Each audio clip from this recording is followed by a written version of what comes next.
School থেকে নুরি বাড়ি ফিরতেই নুরির ভাবি মিতু তার চুল ধরে বলল, হারামজাদি, তোরে এত করে কইছি স্কুলে যাবি না, পরপুরুষের চোখ লাগবো, তাও তুই আমার কথা না শুনে স্কুলে গেছস? আরে মেয়ে মানুষের এত পড়াশোনা করে কি হইব? নুরি তখন বলে, ছাড়ো তো ভাবি, লাগছে আমার, চুলটা ছেড়ে দাও। সাইরা তো তোরে দিমই, তোরে সাইরা দেওয়ার জন্যই তো আজকে এত আয়োজন করে রাখছি। অনেক জ্বালাইছস তুই, ধিঙ্গি মাইয়া কোথাকার, বৈশা বৈশা খালি টাকা পয়সা আত্মসাৎ করছস। খারা, এইবার তোরে বিয়া দিয়ে আমি বিদায় করুম। নুরি তখন করুণার সুরে বলতে লাগে, না না ভাবি, আমি তোমার পায়ে পড়ি, তুমি আমাকে বিয়ে দিও না। আমি তোমার ঘরের দরকার হলে সব কাজ করে দেব, তাও তুমি আমাকে বিয়ে দিও না ভাবি। হা হা হা হা, মেয়েটার নাটক দেখে আর বাসি না। শোন, বসার ঘরে তোর জন্য পাত্র অপেক্ষা করতেছে, যা, কোনো রকম ঝামেলা করবি না। আর ঝামেলা করলে তোর ধর থেকে তোর গলাটাই নামায় দিব। পাত্রপক্ষ তোরে পছন্দ করলে আজকেই তোর বিয়া হইব। যা নুরি, রেডি হয়ে আয়, সুন্দর কইরা সাইজা আসবি। নুরি জানে তার ভাবির কথার উপর কথা বললে কোনোই লাভ হবে না, এ বাড়িতে ভাবি যা বলবে তাই হবে। আর ভাইয়া তো ভাবির হাতের পুতুল, তাই নুরি কিছু না বলেই মাথা নিচু করে রেডি হতে গেল। নুরির ভাই রানা তখন মিতুকে ডেকে বলল, মিতু, একটু এদিকে আসো তো। কি হয়েছে বলো তো, কাজের সময় বিরক্ত করো কেন? রানা তখন বলে, না মানে, নুরির বিয়ে তুমি সত্যি এই লোকের সাথে ঠিক করেছো? এটা কি ঠিক হবে বলো তো? মিতু তখন চোখ গরম করে বলল, এই ঠিক মন্দের তুমি কি বোঝো? শোনো, তুমি জানো ওই লোকের কত সম্পত্তি? গ্রামে গরু ছাগলের ব্যবসা আছে, তার অনেক জায়গা জমিও আছে। তার চেয়ে বড় কথা, উনার কোনো ভাগিদার নাই। এই সব সম্পত্তি তো নুরিরই হইব। এই লোকের সঙ্গে বিয়া হইলে আমরা সারা জীবন পায়ের উপর পা তুইলা খাইতে পারুম। রানা এই কথা শুনে বলে, সেটা তো ঠিক আছে, কিন্তু সম্পত্তির জন্য বোনকে বিক্রি করে দেব, এটা কি ঠিক হবে বলো তো? আর ওর তো এখনো পড়াশোনা চলছে, মাত্র 15 বছর বয়সে বিয়ে দেওয়াটা এখনকার সমাজে অনেক খারাপ দেখায়। মিতু তারপরও রেগে গিয়ে বলল, উফ, তুমি আবার নীতি কথা শুরু করছো না? এই, ওই কি তোমার মায়ের পেটের বোন? দ্বিতীয় বিয়া করার পর তো তোমার বাপ মইরেই যায়, তারপর নুরির মা ওরে তোমার উপর বোঝা কইরা দিয়া চইলা যায়। আর আমি যখন এই বোঝা নামানোর চেষ্টা করতেছি, তখন তুমি আর আমারে আটকাও না। আর তোমার বোন তো পড়াশোনায় ফেল করে, ওরে পড়াশোনা করে কি হইব কও তো?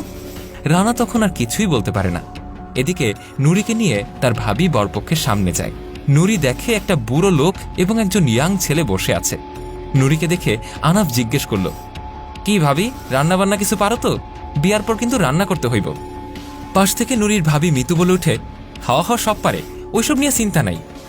কাদের মিয়া তখন আনাসের কানে কিছু একটা বললে তারপর আনাস হাসতে হাসতে বলে, আর কোনো কিছুই জিজ্ঞেস করার নাই, মেয়ে আমাদের পছন্দ হয়েছে, আর আপনারা চাইলে আজকেই বিয়া করাবো।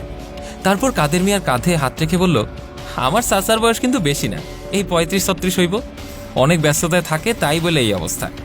তবে চাচার বয়সটা যেমনই হোক না কেন, গায়ে কিন্তু জোর আছে। বয়স দেখতে 60, কিন্তু মনটা সরল। এই কথা শুনে নুরির বুঝতে আর বাকি রইল না, পাত্র এই ইয়াং ছেলেটি নয়, বরং এই বুড়ো চাচা। এমন সময় হঠাৎই বাসায় প্রবেশ করে নুরির ক্লাস টিচার ইয়াকুব আলী। ইয়াকুব আলী তখন রানাকে বলে, এই পথ দিয়ে যাচ্ছিলাম তো ভাবলাম নুরির রাখা রেজাল্টটা বলে দেই। আপনাদের বোন নুরি তো এসএসসিতে প্লাস পেয়েছে। রানা তখন মিতুর দিকে তাকিয়ে বলল, কি মিতু, তুমি না বললে আমার বোন ফেল করেছে? মিতু তখন কোনো কথা না শুনে বলল, আরে শোনো তো, ও যাই করুক, ওর আজকে বিয়া হইব। স্যার আসেন তো, দাওয়াত খেয়ে যান। কি বলছেন আপনারা এসব? মিতুর তো এখনো 18 বছরই হয়নি, তাহলে আপনারা ওকে বিয়ে কেন দিচ্ছেন? না না, এটা মারাত্মক অপরাধ, আমি এই বিয়ে হতে দিব না। মিতু তখন বলে উঠে, আরে শোনেন কথাটা, আমগো মেরে আমরা যখন খুশি তখন বিয়া দিব, আপনার অনুমতি নিয়ে বিয়া দিতে হইব নাকি? আর আপনি কে যে আপনার বক্তব্য শুনতে হইব আমগো? ইয়াকুব আলী তখন বলে উঠে, আমি কেউ না, কিন্তু আমি চাইলে আপনাদের সবাইকে জেলের ভাত খাওয়াতে পারি। ইয়াকুব আলী তখন জিজ্ঞেস করে, আর এখানে পাত্রকে শুনি? মুরব্বী তখন একটু লজ্জা পেয়ে বলে, আমি পাত্র।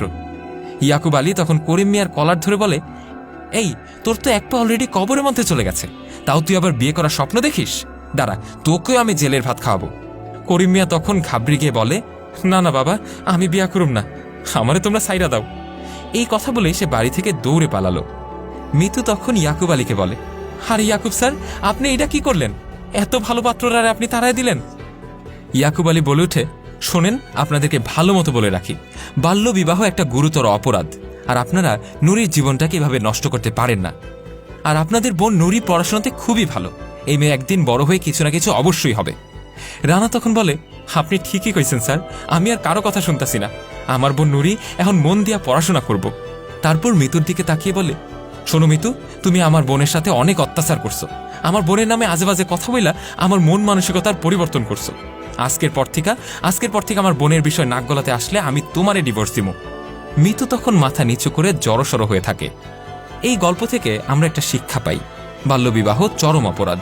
মানুষ মানুষের প্ররোচনায় প্রমোদিত হয়ে সম্পত্তির লোভে পড়ে নিজের আত্মীয়র বিয়ে দেন, কিন্তু এতে নষ্ট হয় নিজের জীবন। তাই এই অন্যায় থেকে দূরে থাকুন এবং মানুষকে দূরে রাখুন। ভিডিওটি ভালো লেগে থাকলে লাইক, কমেন্ট এবং শেয়ার করতে ভুলবেন না। কমেন্ট বক্সে জানান আপনার মূল্যবান মতামত।